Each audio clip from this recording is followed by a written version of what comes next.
Rusame reader, Crow Song! And today I will be reading to you from Take 2 by Miriorite. Now, on to Chapter 7, Bus Ride. America was supposed to take a bus to the site where they'd start the reality show. The director suggested to meet at a specific area so that the bus could pick them up. Unfortunately, it appears that the show's meeting area was leaked out to the public, and there were a good amount of reporters around. The staff was trying their best to shoo away the reporters, but it's not like they could tell them to fuck off and be done with it. When America arrived, camera flashes blinded his vision. Luckily for him, he was wearing sunglasses and a mask. The last thing he wanted right now was getting his picture taken.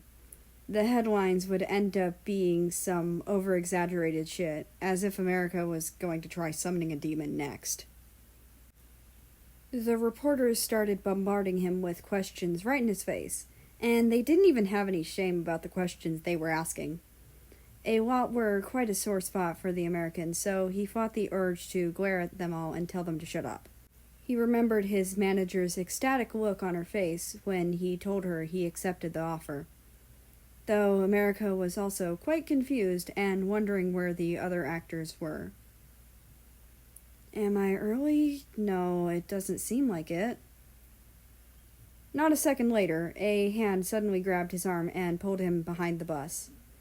The buses provided some covers from the cameras at least. The American was about to smack the person who pulled him. He thought it was going to be another nosy reporter who just needed to be educated about personal space. Calm down, America. It's me. China? A Chinese man smiled at him. His eyes squinted into a line. Yep. Did you miss me? America's eyes shifted behind China. Almost all the other participants were there. The shorter male noticed a few familiar figures, like Germany and Poland, whom he had already befriended a year or two before the disappearance. But he wasn't sure if they were still willing to be called his friends. Then there were a few figures he had seen online from movies, like Singapore, and some of the actresses he couldn't bother to remember the names of. Where's Russia? That was the first question that escaped his lips, despite himself. Ouch, I'm hurt. The first person you think of is him, while I'm right here, China said in an over-exaggerated tone with the back of his palm pressed on his forehead. Sorry. I was just wondering, you really can't miss someone as tall as him, huh? An amused grin was plastered on China's face. I guess so. In any case, he went for a walk to pass some time. He stopped being silly, and the air around him changed immediately. Okay. How many more people are we waiting for? One more. If you're bored talking to me, you can go talk to Germany and Poland, China said as nonchalantly as possible. I'd rather not. I don't even know if there's still even... Germany! Poland! Kwagolai! America immediately smothered his face, trying to shut him up. Yeah, what's up? A German male and a Polish male walked up to them. America here wants to talk to his friends since he's lonely and finds me annoying. Oh, okay, sure. Poland raised both his eyebrows. Wait, seriously? You don't feel uncomfortable being around me? The American was caught off guard. No, not really. Germany readjusted his glasses. How come? America was still quite dumbfounded.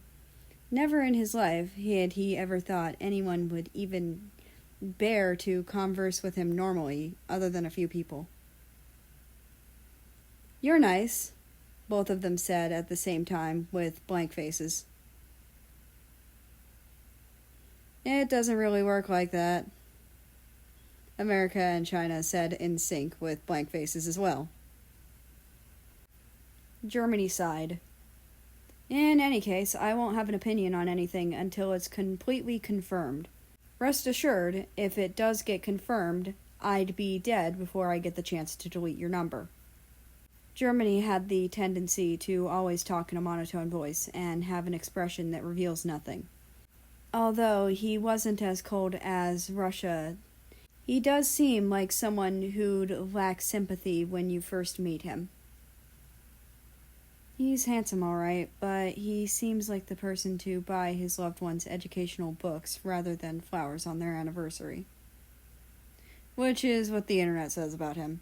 Hence why everyone thinks he'll never get a girlfriend who'd like him over something other than his face. "Why's that?" America raised an eyebrow with an innocent, confused expression. "Yeah, why is that?" Poland also asked, with a similar expression. Germany shifted his gaze away from the Polish man, his cheeks slightly pink. He and China stared at each other with a mutual look of understanding. The two of them were definitely thinking of the same person. They both got chills. Suddenly, a person appeared behind them. It was Russia. "Oh, you're finally back. It seems like the last person is finally here as well. Let's get on the bus and grab a seat first," Poland said, all cheery with an arm clasped around the German's, practically dragging him onto the bus. The other three followed shortly after. They all walked down the bus aisle to find a nice seat. America preferred the seats near the front, since he tends to get dizzy easily. But he couldn't bring himself to say it, since Germany and Poland took a seat together, near the back of the bus. And the American was sure Russia would want to sit near his friends. "I guess me sitting alone would be better for his reputation anyway." America shrugged it off. He didn't even seem to mind the trivial matters anymore. It always seemed like instinct to him already.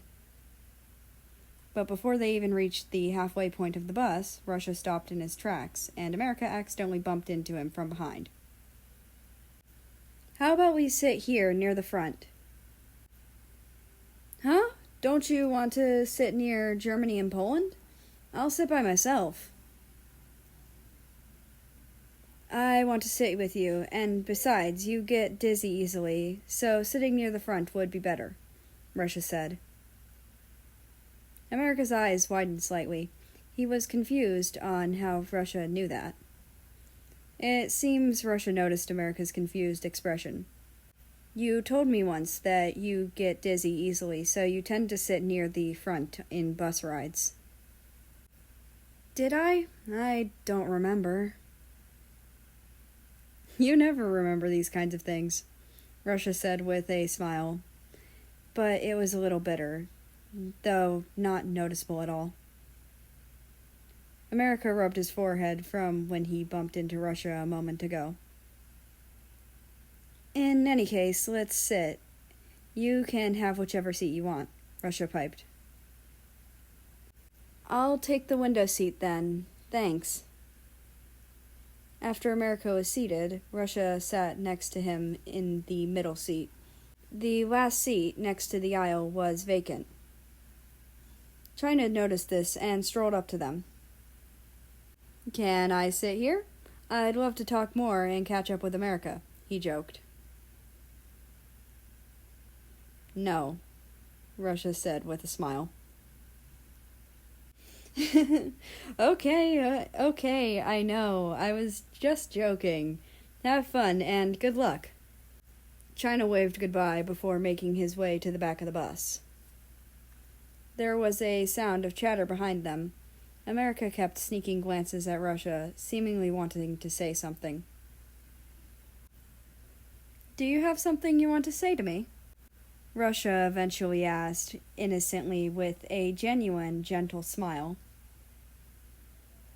Well, I'm sorry for breaking my promise from after the photo shoot. I don't have an excuse.